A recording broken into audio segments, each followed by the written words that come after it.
34ኛ ክፍለ ጦር ምረቃ ነው። የአርበኛ ዘመነን መልእክት እስኪ አብረን እናዳምጠው። እኔም አልሰማሁትም። ስቱዲዮ ገብተን ነው መረጃዎቹ የተላኩልን፣ እንስማቸው። ጤና ይስጥልኝ፣ እንዴት ሰነበታችሁ? በአማራ ፋኖ ብሔራዊ ንቅናቄ ቴዎድሮስ እዝ 206ኛ ኮር 34ኛ ክፍለ ጦር የመጀመሪያ ዙር ኮማንዶ ተመራቂዎች ከ6 ወር ጠንካራ ወታደራዊ ስልጠና በኋላ ለምርቃት በመብቃታችሁ እንኳን ለዚህ ቀን አበቃችሁ፣ እንኳን ደስ አላችሁ እላለሁ። እናንተ የምትመረቁበት ዛሬ ሐምሌ 26 ቀን በአማራ ህልውና ትግል ውስጥ እጅግ ታሪካዊ ከሚባሉ ቀኖች አንዱ ነው። ሐምሌ 26 2015 ዓ.ም የባሶ ሊበን፣ የደብረ ኤልያስ፣ የአዋበል፣ ያነደድ፣ የጎዛመን እና የደብረ ማርቆስ ጀግኖች በተቀናጀ አኳኋን ተወርውረው ደብረ ማርቆስ ከተማን በቁጥጥር ስር በማድረግ የጠላትን መዋቅር ፍርስርሱን ያወጡበት ቀን ነው። የፋኖ የተደራጀ ህልውና ትግል ድፍን 3 ዓመት ሆኖታል። በእነዚህ 3 ዓመታት ውስጥ ለቁጥር የሚታክቱ አውደ ውጊያዎች ተከናውነዋል። ቃላት የማይገልጻቸው ጀግንነቶች ታይተዋል። ብዙ ግዙፍ ድሎች ተመዝግበዋል።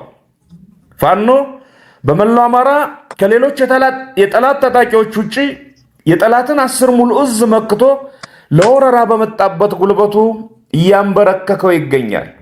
ይህ የታሪክ ገጾች የማያውቁት አዲስ ገድል ነው። በአማራ ልጆች ለዓለም የታየ አዲስ ክስተት ነው። በእነዚህ ዓመታት አንድም ቀን ሳንዋጋ፣ አንድም ቀን ሳናሰለጥን፣ አንድም ቀን ሳናደራጅ፣ አንድም ቀን ሳናስታጥቅ ውለን አናውቅም።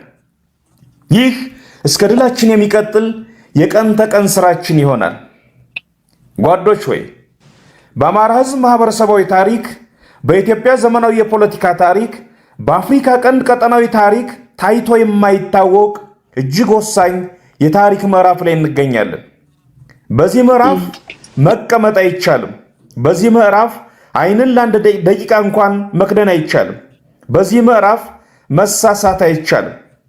መቀመጥም መተኛትም መሳሳትም ዳግም ዕድልና ይግባኝ የሌላቸው መጥፊያዎች ሆነዋልና፣ ስለዚህ ለወርቃማው ዓላማችን ሌት ተቀን እንሰራለን፣ በስሌት እንጓዛለን፣ ተጉዘንም እናሸንፋለን።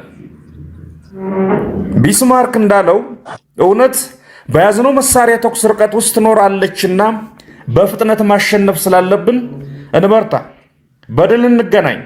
ድል ለአማራ ህዝብ፣ ድል ለኢትዮጵያ ህዝብ። አዲስ ትውልድ፣ አዲስ አስተሳሰብ፣ አዲስ ተስፋ። ህልውናችን በተባበረ ክንዳችን። ሐምሌ 26 2018 ዓ.ም አርበኛ ዘመነ ካሴ